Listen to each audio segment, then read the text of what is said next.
तो hello guys, कैसे आप सब लोग। मैं जब के लिए एक्सप्लेन करने वाला हूँ दो ओसान का एपिसोड 6। तो चलिए स्टार्ट करते हैं। तो हम सबसे पहले ब्रॉमस्टॉर्म की कहानी को देखते हैं, जो कि कहता है कि जिस कंट्री में हम जा रहे हैं उस कंट्री 400 साल पुरानी है और वहीं पर कुछ लोग नहीं रहते थे, लेकिन वहीं पर अलेक्जेंडर आकर कोलिजियम बनाया जिसमें टूर्नामेंट होते थे और देखते देखते वहीं पर बहुत सारे लोग आ चुके हैं और अब वो जगह बहुत ज्यादा बड़ी हो चुकी है। और फिर ब्रॉमस्टॉर्म और ये सारे लोग वहीं पर चले जाते हैं, जहां पर ब्रॉमस्टॉर्म और ये सारे लोग पूछताछ करने लगते हैं माना स्टोन के बारे में। तो वहीं पर सारे लोग ब्रॉमस्टॉर्म को देखकर बहुत ज्यादा हैरान हो जाते थे और वहीं से भाग जाते थे। और इसके बाद वो एक जगह पर चले जाते हैं जहां पर एक आदमी एक लड़की को तंग कर रहा होता है और वहीं पर ब्रैमस्टोन कहता है कि एक कमजोर आदमी, तुमने क्या माना स्टोन को देखा है? तो वो कहता है मैं कमजोर हूँ, मुझसे लड़ो। और फिर वो उसे लड़ लेता है तो वो हार जाता है।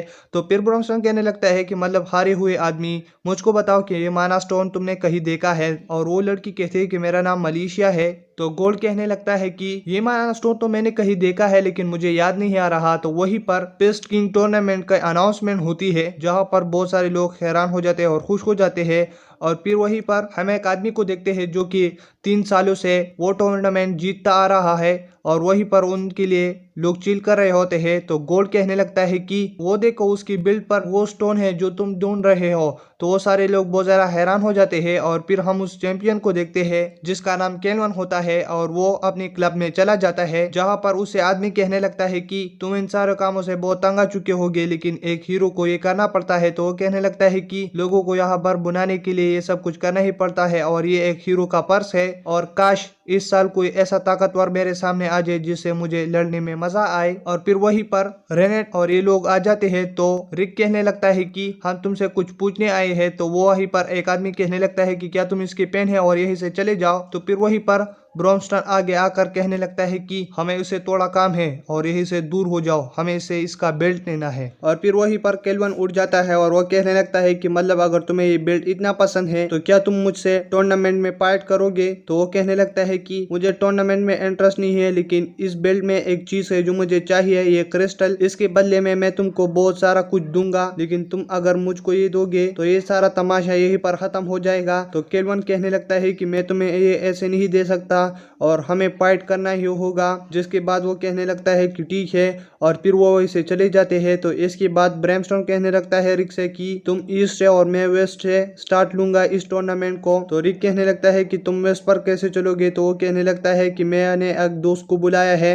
और फिर वहीं पर गोल्ड अपना सवारी लेकर आ जाता है। रिक अपनी फर्स्ट फाइट के लिए चला जाता है, जहां पर उससे इंस्ट्रक्टर कहने लगता है कि तुम्हारा मैच अब शुरू होगा। तो रिक कहने लगता है कि क्या मेरा अपोनेंट बहुत ज्यादा ताकतवर है? तो वो कहने लगता है हाँ, वो एक लड़की है और वो बहुत ज्यादा ताकतवर है, लेकिन तुम फिक्र मत करो, इस वाली मैचेस में हारना और जीतना नहीं होता। अगर तुम्हारी एबिलिटी स्टैंडर्ड क्राइटेरिया को क्लियर कर देती है तो मतलब तुम पास हो गए और बस इतनी सी ही बात है। और फिर वहीं पर एंजेलिका आ जाती है और वो बहुत ज्यादा खुश होती है और वो कहते हैं कि मेरा अपोनेंट कहाँ है। और इसके बाद वो रिक को देख लेती है, जिसकी वजह से वो बहुत ज्यादा हैरान हो जाती है और वो रिक से कहने लगती है कि तुम यहाँ पर क्या कर रहे हो? तो वो कहने लगता है कि मेरा कुछ काम है इसलिए मैं यहाँ पर आया हूँ। तो रिक कहने लगता है कि तुम यहाँ पर क्या कर रहे हो? तो वो कहने लगता है कि मैं ये टूर्नामेंट जीतने के लिए आई हूँ। और फिर उसका मैच स्टार्ट हो जाता है और फिर एंजेलिका उस पर जैसे हमला कर रहा होता है तो वहीं पर एंजेलिका गिर जाती है। तो वो कहते हैं कि मैं बहुत ज्यादा नर्वस हूँ लेकिन फिर भी मैं फाइट करूंगी। और फिर वो जैसे उठ जाती है तो फिर वो गिर जाती है। तो वहीं पर रिक कहने लगता है कि कैसा लगा मेरा न्यू टेक्निक फुट स्वीपिंग? इसमें मैं अपने ओपोनेंट को हमेशा गिराता रहूंगा और तब तक जब तक वो हार नहीं मानता। और फिर एंजेलिका बहुत बार कोशिश कर रही होती है उठने की, लेकिन वो फिर से गिर जाती है।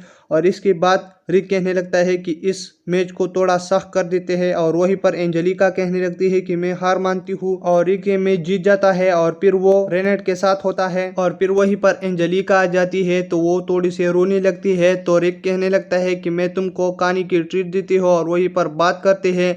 और फिर वो खाने के लिए चले जाते हैं जहां पर मलेशिया होती है और वो कहने लगती है कि ब्रैमस्टोन कहाँ चला गया? तो वो कहने लगता है कि वो वेस्ट की तरफ गया है पार्टिंग के लिए। और इसके बाद वो वहीं से चली जाती है। और फिर एंजेलिका रिक से कहने लगता है कि क्या तुमने अभी पार्टिसिपेट किया है? तो वो कहने लगता है हाँ, कुछ ही दिन पहले।